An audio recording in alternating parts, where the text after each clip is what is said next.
Hello everyone, स्वागत है आपका home science classes with SR में।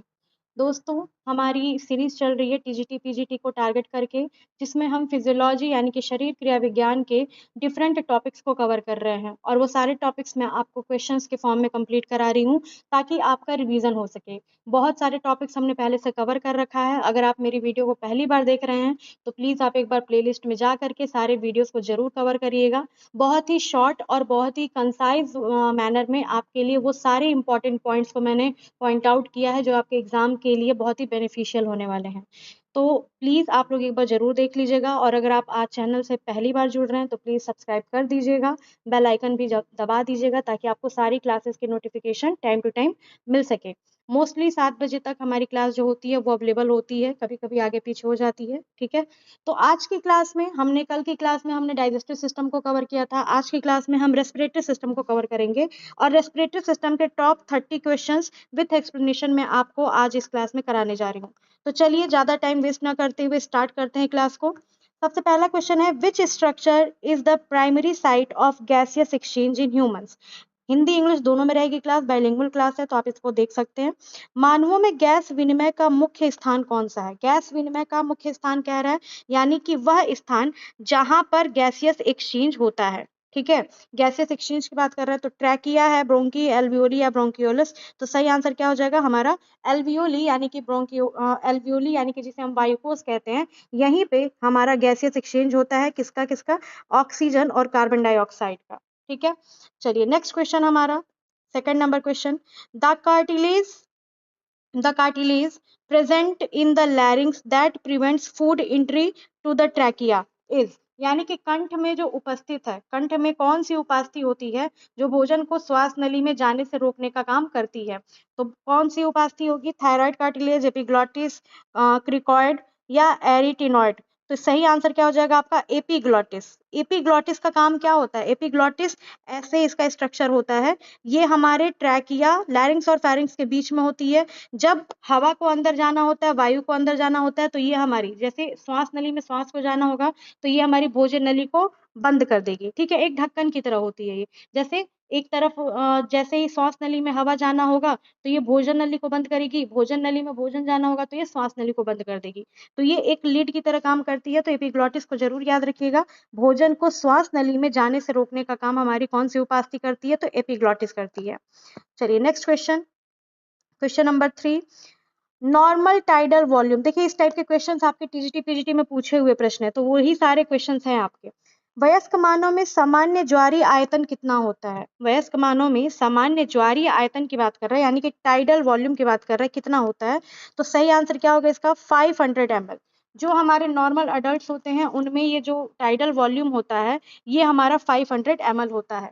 ठीक है, अब ये टाइडल वॉल्यूम होता क्या है? ठीक है, प्रश्न आपका होना चाहिए कि टाइडल वॉल्यूम क्या होता है। तो टाइडल वॉल्यूम जारी आयतन क्षमता होती है कि एक बार में हम कितना सांस अंदर ले रहे हैं, ठीक है, और कितना सांस हमारा बाहर जा रहा है। तो वो लगभग लगभग 500 ml हमारा होता है।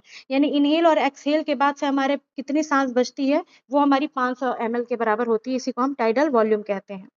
नेक्स्ट क्वेश्चन है, टोटल लंग कैपेसिटी यानी कि TLC is the sum of what, यानी कि कुल फेफड़ा जो क्षमता होती है वो किनका योग होती है? तो यहाँ पे सही आंसर हो जाएगा आपका वीसी एंड आरवी। यहाँ पे वीसी का मतलब है वाइटल कैपेसिटी। ठीक है, वीसी का मतलब क्या है? वीसी का मतलब है वाइटल कैपेसिटी। अब ये वाइटल कैपेसिटी क्या होता है कि जब हम सांस इनहेल करते हैं, एक्सहेल करते हैं, तो जो इंस्पिरेशन एक्सपिरेशन में सांस जो वायु होती है वो अंदर बाहर जाती है, टोटल वॉल्यूम जितनी बाहर चली जाती है, वायु हमारी जितनी बाहर चली जाती है उसे हम वाइटल कैपेसिटी कहते हैं। और आरवी का मतलब होता है रेसिड्यूअल। ठीक है, रेसिड्यूअल कैपेसिटी, रेसिड्यूअल वॉल्यूम। तो ये क्या होता है? जो एयर हमारे लंग्स में बचा हुआ रहता है उसे हम रेसिड्यूअल वॉल्यूम कहते हैं और इन दोनों के मिलने से ही हमारी टोटल लंग कैपेसिटी जो होती है वो बनती है। तो ध्यान रखिएगा, टीएलसी क्या होता है? टीएलसी वीसी प्लस आरवी मिला करके हमारा टीएलसी बनता है। चलिए next question, 5 number question. Which enzyme present in RBC helps in CO2 transport, यानी कि आरबीसी में उपस्थित कौन सा एंजाइम है जो कार्बोहाइड्रेट के परिवहन में मदद करता है? ठीक है, तो सही आंसर क्या हो जाएगा आपका? सही आंसर है आपका कार्बोनिक एनहाइड्रेस। देखिए लाइव क्लास नहीं है, रिकॉर्डेड क्लास है, इसलिए मैं जल्दी-जल्दी आपको ऑप्शन बता दे रही हूँ। जब हम लाइव क्लास करेंगे, वो भी मैंने आप लोगों से एक वीडियो में रिक्वेस्ट किया है कि आप मुझे कमेंट करिए अगर आपको लाइव क्लासेस चाहिए तो। कई सारे लोग हो जाइए एटलीस्ट देखने के लिए, तो मैं लाइव क्लासेस भी आपको ज़रूर प्रोवाइड कराऊँगी, ठीक है? तो हम उसमें क्वेश्चंस को टाइम देंगे। फिलहाल के लिए हम जल्दी-जल्दी क्वेश्चंस को रिवीजन के फॉर्म में करते जाएँगे। तो ये जो आरबीसी में उपस्थित ये एंजाइम जो होता है, ये होता है हमारा कार्बोनिक एनहाइड्रेज, ठीक है? कार्बोनिक एनहाइड्रेज क्या करता है? ये हमारे कार्बन डाइऑक्साइड को ट्रांसपोर्ट करने में आरबीसी की मदद करता है। चलिए, अगला question 6 number question, how much oxygen is transported in dissolved form in plasma, ठीक है? आपसे पूछ रहा है कि कितना ऑक्सीजन प्लाज्मा में घुलित रूप में ऑक्सीजन कितनी परिवाहित होती है, ठीक है? कितना परिवहन होता है हमारा प्लाज्मा में घुलित प्लाज्मा में ऑक्सीजन का? तो सही आंसर क्या हो जाएगा? 1.5%। चलिए next question, question number 7, the majority of oxygen in blood is transported as, रक्त में अधिकांश ऑक्सीजन किस रूप में परिवाहित होता है?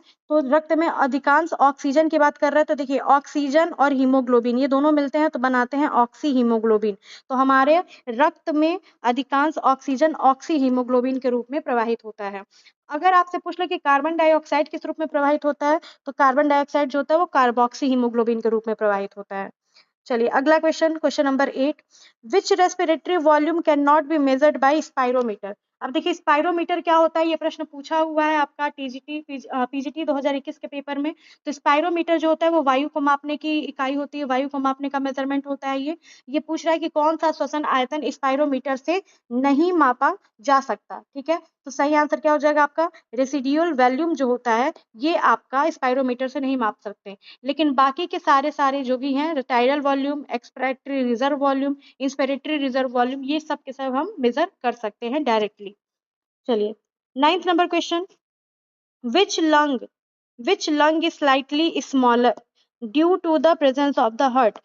हार्ट किस साइड में प्रेजेंट होता है ये आपको पता है, सिंपल सा क्वेश्चन है, बहुत ही सिंपल क्वेश्चन है। लेफ्ट साइड में हमारा हार्ट होता है, तो इसलिए देखिए लंग्स के जो दोनों पार्ट होते हैं, ये जो हमारा ट्रैकिया है, इस ट्रैकिया के बाद से ये जो तो हमारे लंग्स बनते हैं, इन दोनों पार्ट्स में लंग्स में इधर जो लेफ्ट साइड होता है और ये जो राइट साइड होता है, तो लेफ्ट साइड का जो होता है ये हमारा स्पेस थोड़ा सा कम हो जाता है, ये थोड़ा सा गंदा सा बन गया, इसको अच्छा बनाते हैं। ये कुछ इस तरीके से हो जाता है, क्यों? क्योंकि यहाँ पे आपका हार्ट होता है, ठीक है? इसीलिए जो लेफ्ट लंग होता है हमारा बायां फेफड़ा, वो क्या होता है हमारा थोड़ा सा छोटा होता है दाहिने की अपेक्षा, हृदय की उपस्थिति के कारण।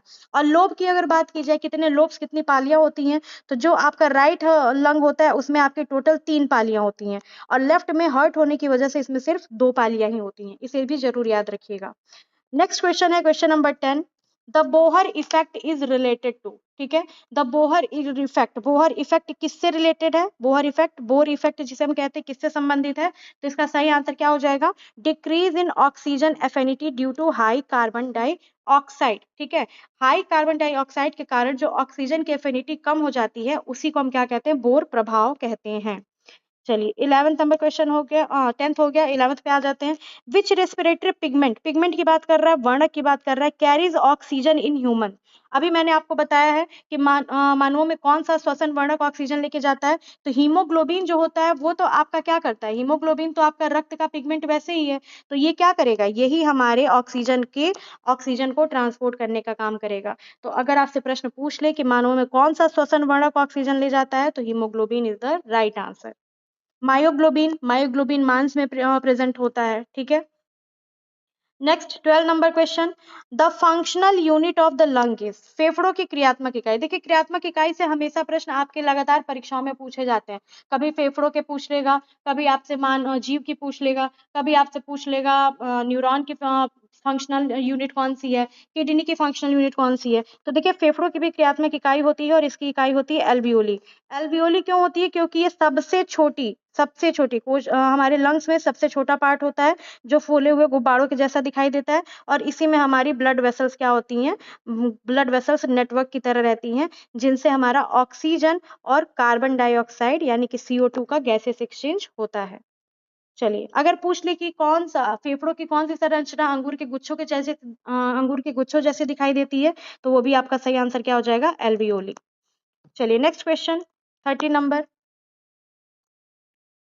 30 नंबर क्वेश्चन है, इंस्पिरेशन अकर्स ड्यू टू, यानी कि श्वसन, इंस्पिरेशन, इंस्पिरेशन का मतलब क्या है, सांस अंदर लेना, ये किसके कारण होता है, रिलैक्सेशन ऑफ डायफ्राम या कॉन्ट्रैक्शन ऑफ डायफ्राम या क्लोजर ऑफ ग्लॉटिस और लंग कोलैप्स। देखिए क्लोजर ऑफ ग्लॉटिस, अगर ग्लॉटिस बंद कर देगा तो सांस तो ले ही नहीं पाएंगे, लंग कोलैप्स कर जाएगा तो भी सांस नहीं आएगी। रिलैक्सेशन ऑफ डायफ्राम तब होता है जब हम एक्सपायर करते हैं, यानी कि जब हम सांस को छोड़ते हैं। तो सही आंसर क्या हो जाएगा, कॉन्ट्रैक्शन ऑफ डायफ्राम। जब हमारा डायफ्राम जो हमारे लंग्स के नीचे सपोर्टिव पार्ट होता है, ये जब सपोर्ट करता है लंग्स में, जब हम सांस भरते हैं, इंस्पिरेशन करते हैं, तो ये हमारा क्या होता है, संकुचित होता है, ठीक है। और जैसे ही सांस हम छोड़ते हैं, ये क्या होने लगता है, रिलैक्स होने लगता है।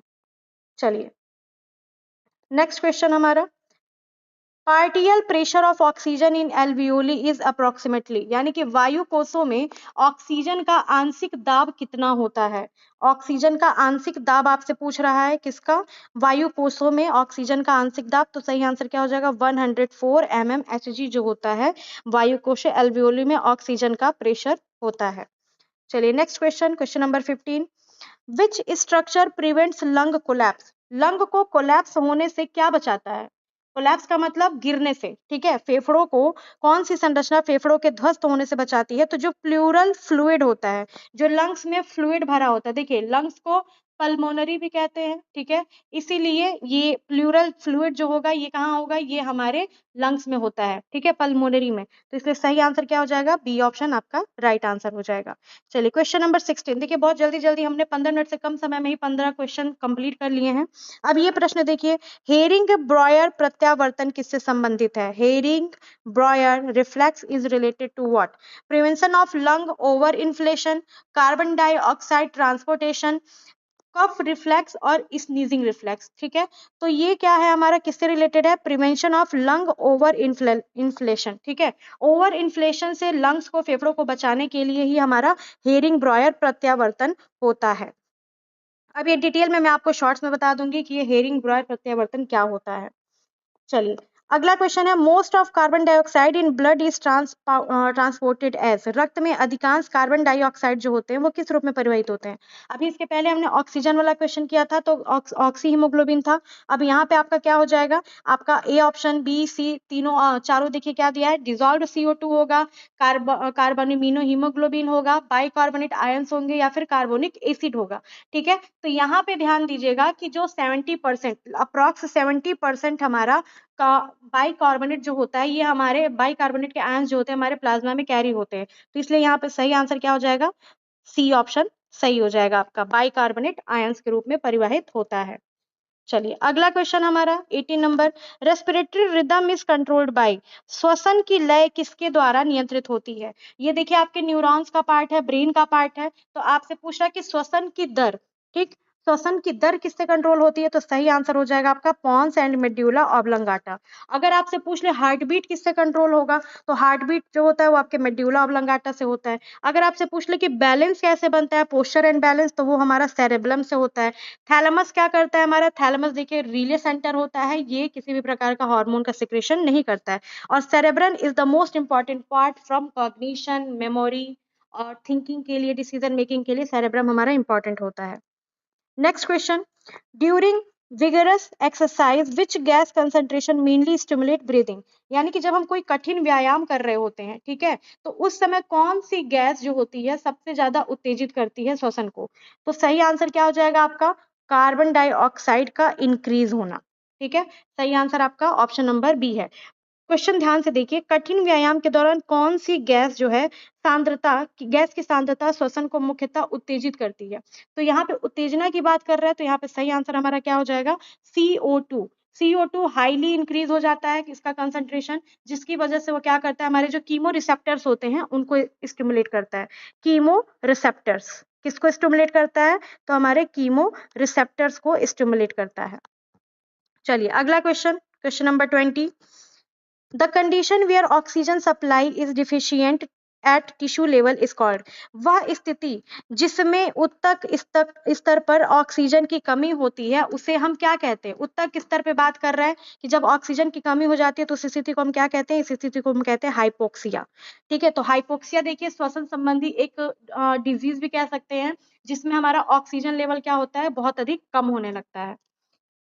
चलिए नेक्स्ट क्वेश्चन 21 नंबर क्वेश्चन है, which lung volume represent maximum air that can be inspired after normal inspiration, यानी कि कौन सा फेफड़ा सॉरी कौन सा फेफड़ा आयतन सामान्य श्वसन के बाद अधिकतम वायु को अंदर लेने को दर्शाता है। तो आपसे क्या कह रहा है, ईआरवी, आईआरवी, आरवी या फिर टीवी। तो इसका सही आंसर क्या हो जाएगा, कौन सा फेफड़ा आयतन सामान्य श्वसन के बाद अधिकतम वायु को अंदर लेने को दर्शाता है। तो जो हमारा आईआरवी होता है ये अधिकतम वायु को अंदर लेने को दर्शाने का काम करता है। 22 number question, pulmonary surfactant is secreted by, यानी कि फुफ्फुसीय सर्फेक्टेंट जो होते हैं वो किसके द्वारा स्त्रावित किए जाते हैं। तो टाइप 1 एल्वियोलर सेल्स होंगे, यानी कि एल्वियोली के टाइप 1 सेल्स हैं, टाइप 2 सेल्स हैं, आरबीसी है या फिर प्लूरा है। तो सही आंसर क्या हो जाएगा, टाइप 2 एल्वियोली के जो सेल्स होते हैं उनके द्वारा पल्मोनरी सर्फेक्टेंट रिलीज किए जाते हैं। नेक्स्ट क्वेश्चन 23 नंबर, इन हाई एल्टीट्यूड लो ऑक्सीजन प्रेशर कॉजेज, यानी कि जब हम ऊंचाई पर जाते हैं तो कम ऑक्सीजन दबाव जो होता है वो किस स्थिति को उत्पन्न करता है, उस स्थिति को क्या कहेंगे, हाइपर कैपनिया कहेंगे, हाइपोक्सिया कहेंगे, हाइपरेक्सिया कहेंगे या फिर एपनिया कहेंगे। ठीक है, तो जब भी हम ऊपर जाते हैं, ऊंचाई पे जाते हैं, या वैसे भी जब हमारे शरीर में ऑक्सीजन डिफिशियंसी होती है तो उस कंडीशन को हम क्या कहते हैं, हाइपोक्सिया कहते हैं। अभी हमने इसी से रिलेटेड एक क्वेश्चन किया था। चलिए नेक्स्ट क्वेश्चन हमारा 24 नंबर क्वेश्चन है, Kussmaul breathing is typically seen in, Kussmaul श्वसन आमतौर पर किसमें देखा जाता है। कुस्मॉल श्वसन क्या है, ये श्वसन की ही एक प्रक्रिया है। तो ये आपसे पूछ रहा है कि किसमें देखा जाता है, तो ये diabetes mellitus with acidosis, diabetes mellitus यानी कि मधुमेह की बीमारी होती है जिसमें एसिडोसिस भी होता है, उस कंडीशन में कुस्मॉल श्वसन की प्रक्रिया को देखा जाता है। ठीक है, यहाँ पे क्या होता है, एसिडोसिस में डीप रैपिड ब्रीदिंग होती है। ठीक है, ब्रीदिंग जो होती है क्या होती है, बहुत ही गहराई से होती है और बहुत ही तेज होती है, और जो हमारा कार्बन डाइऑक्साइड होता है वो हमारा रिमूव होता है कंपनसेट के साथ। ठीक है, चलिए अगला 25 number question, carotid bodies and aortic bodies act as, carotid body और एरोटिक बॉडी किसके रूप में कार्य करते हैं। तो क्या ये स्ट्रेच रिसेप्टर्स हैं, क्या ये कीमो रिसेप्टर्स हैं, क्या ये फोटो रिसेप्टर्स हैं या फिर ये थर्मो रिसेप्टर्स हैं। तो देखिए ये सारे के सारे क्या है, रिसेप्टर्स हैं जिनके द्वारा हम अपने सेंसर्स के थ्रू सिग्नल्स को लेते हैं। ठीक है, इंफॉर्मेशंस को लेते हैं। तो ये क्या है, हमारा सही आंसर क्या हो जाएगा, इसका कीमो रिसेप्टर है। कैरोटिड बॉडी और एरोटिक बॉडीज ये सारे के सारे हमारे क्या है, कीमो रिसेप्टर्स हैं, जो क्या करते हैं, हमारे ब्लड में PO2 को, PCO2 को, पीएच चेंजेस जो होते हैं हमारे अम्लीय क्षारीय, इन सभी को डिटेक्ट करने का काम करता है। चलिए फोटो रिसेप्टर तो आपको पता होगा, लाइट आंखों से जो हम देखते हैं, आंखों में हमारे फोटो रिसेप्टर होते हैं। थर्मो रिसेप्टर्स हमारे स्किन में होते हैं।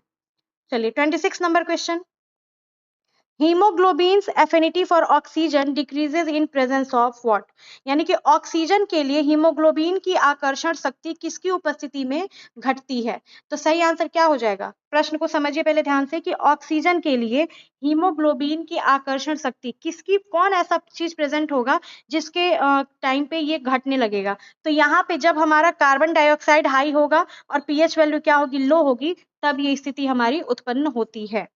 चलिए नेक्स्ट क्वेश्चन 27 नंबर क्वेश्चन, देखिए 30 क्वेश्चन हमने बहुत जल्दी कंप्लीट कर लिया। अगर दोस्तों आपको मेरी वॉइस बहुत फास्ट लग रही होगी तो आपसे रिक्वेस्ट है कि आप स्किप मत करिएगा वीडियो को, आप अपनी स्पीड को थोड़ा सा स्लो कर लीजिएगा, फिर यूट्यूब के द्वारा ये फैसिलिटी दी हुई है।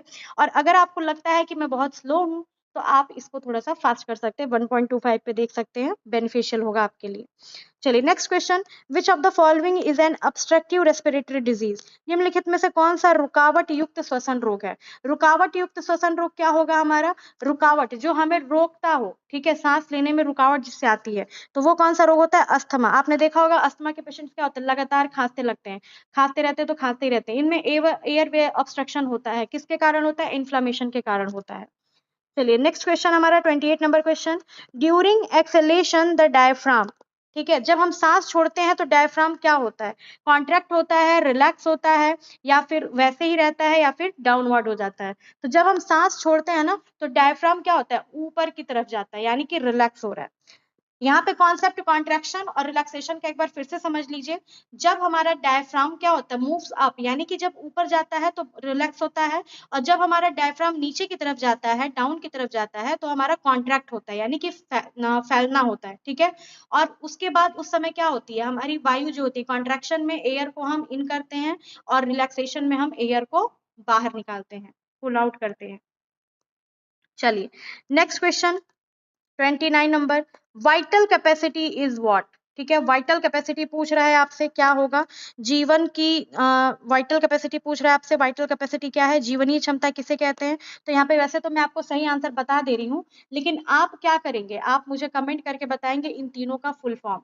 आप मुझे जरूर से जरूर कमेंट करिएगा जो आंसर है उसका पूरा नाम। देखिए पहले समझिए कि ये वाइटल कैपेसिटी होती क्या है, फिर से बता दें आपको। तो जो मैक्सिमम एयर हम क्या करते हैं, एक्सहेल करते हैं इनहेलेशन के बाद, उसी को हम क्या कहते हैं, वाइटल कैपेसिटी कहते हैं। और इसका सही आंसर हो जाएगा हमारा ऑप्शन नंबर ए, यानी कि टीवी, आईआरवी और ईआरवी, रेजिड्यूल इंस्पिरेशन का रेजिड्यूल वैल्यू, ठीक है, फिर एक्सपिरेशन का रेजिड्यूल वैल्यू, और टीवी यानी कि टोटल हमारी जो टाइडल वॉल्यूम जो होता है उस वॉल्यूम की बात कर रहे थे। तीनों के तीनों क्या है, वॉल्यूम है, और इन्हीं तीनों को मिला करके हमारा वाइटल कैपेसिटी यानी कि जीवनीय क्षमता कि हम एक बार में कितना वायु ले पा रहे हैं, छोड़ पा रहे हैं, ये क्षमता निर्धारित करती है। देखिए मैंने आंसर भी बता ही दिया आपको एक्सप्लेन करते करते, लेकिन अब जितने लोगों ने देखा होगा वो पकड़ेंगे और वो मुझे कमेंट करेंगे इसमें जरूर। चलिए last question but not the least, हम आगे और भी क्वेश्चंस को लाएंगे जो आपके एग्जाम्स में पूछे हुए हैं। पर देखिए क्वेश्चन क्या है कि the diffusion of gases across alveolar membrane occurs by, यानी कि वायु कोश झिल्ली के पार गैसों का प्रसार किसके द्वारा होता है। गैसों के प्रसार की बात कर रहा है, किसके द्वारा होता है, कौन सा प्रोसेस होता है। तो active transport, facilitated diffusion, simple diffusion या ऑस्मोसिस। तो देखिए गैसों के प्रसार की बात कर रहा है, प्रसार यानी कि एक्सपेंड होना, तो डिफ्यूजन सिंपल सिंपल दिया है तो ये सिंपल डिफ्यूजन होगा। द डिफ्यूजन ऑफ गैसेस, पहले डिफ्यूजन की बात कर दिया है, तो आंसर नंबर सी क्या हो जाएगा हमारा, राइट आंसर हो जाएगा। और ये रहा आज का आपका क्लास। ठीक है, 20 मिनट में लगभग लगभग मैंने आपको 30 क्वेश्चंस रेस्पिरेशन के करा दिए हैं। आई होप आपको समझ में आया होगा, अच्छा लगा होगा। तो please do like share and subscribe, subscribe जरूर कर दीजिएगा ताकि आपको नोटिफिकेशन क्लास की मिलती रहे। ठीक है, चलिए फिर मिलते हैं नेक्स्ट क्लास में। Thank you so much, thanks for watching again.